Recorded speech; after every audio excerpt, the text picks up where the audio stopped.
Welcome back to this module, You and Your Team as Adaptive Leaders. I want to start out talking about what an adaptive organization looks like. So in the book, The Practice of Adaptive Leadership, there are 5 key qualities to an adaptive organization or congregation in our case. The first is to be able to name the elephants in the room. The second is that everyone shares responsibility for the future of the congregation. The third is that everyone's expected to give input to the leadership teams. The fourth is that everybody develops leadership skills. And the fifth is that you institutionalize reflection and learning in your congregation. So let's take these concepts and weave them into a more coherent whole. Let's first talk about naming the elephants in the room. So it's important to model naming the elephant in the room. I'm going to pick on rummage sales a minute here. Don't take it personally if you love your rummage sale. But what you might do is use an I wonder question like, I wonder what we could do with all of the volunteer energy that we put into running our rummage sale that only makes a few $100s. So that's an example of naming an elephant. You also want to make space for loyal dissenters, for the people who do name the elephants in the room, who do kind of question things. We need those people in our congregations. You can't always let them derail things, but sometimes they point out things on the dance floor that none of the leaders can see. So it's important to listen and to take in and use that as part of your discernment process. So the second quality is to nurture a shared responsibility for the future of the congregation. And so I hope that you have a culture of shared ministry already in your congregation. That sense that everyone has something to contribute, the sense that everybody has the ability to express and find ways to change something or make something a little bit different and a little bit better because they're involved with it.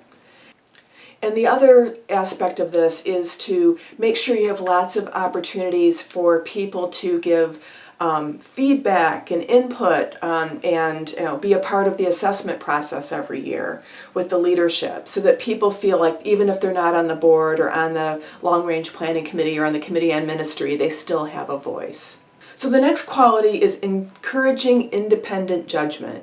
So this is really faith formation in a lot of ways. It's encouraging people to, take religious education classes and to struggle with some of the questions that maybe you're struggling with. If your board has questions that it uses as sort of guiding, struggling questions over the year, share those with the congregation and invite them to struggle with them too.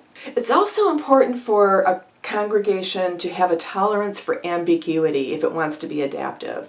We aren't going to have answers, but we promise we're going to walk through this together. So this happens a lot during ministerial transitions.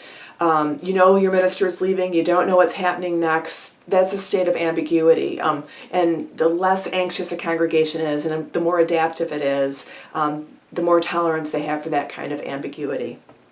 It's also important, as I mentioned earlier, to develop everyone's leadership capacity. That's one of the reasons why I thought about this online school, is it really makes this kind of learning available to more people at a more affordable price so they don't have to take a week off work. And so encourage your folks to do that, or just do little mini workshop kinds of things as adult programming. It's great, and they really appreciate it. The final thing is to institutionalize your reflection and continuous learning. So, what's the adaptive challenge? What did you learn? Make sure that shows up in your annual reports, in your newsletters, in your blog posts, to help the organization reflect upon itself. And that's part of the learning community. And if you took my earlier course on that systems thinking, it's the 5th discipline. It's the organization reflecting upon itself. So there's a million different ways of doing this, but it's just important that you do it some way. Set goals, set measurements, at the end of the year, how did we do? It's as simple as that. It's also important to ask the hard questions. This is kind of a cousin to the name the elephant in the room. The elephant in the room is maybe the identifiable problem. The hard questions might be going after something a little bit more nuanced. You want to be able to send the right signals, especially around the learning that happens when you're in this state of productive disequilibrium.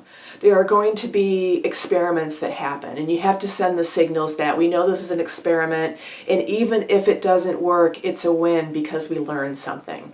So it's important to really embody that as leaders so people develop the courage to be able to take risks. Those small risks that are high learning but low risk. And also think about running parallel experiments. So if religious education is declining, maybe do one thing for the youth and another thing for the younger kids. Or maybe something else for programming for parents. So you don't have to just do one thing. Do lots of things and make sure you're learning from all of it. Or if you're doing two different kinds of religious education, maybe you have covenant groups and then you have programmed classes. Run them both together and have them learn from one another about what works and what doesn't work.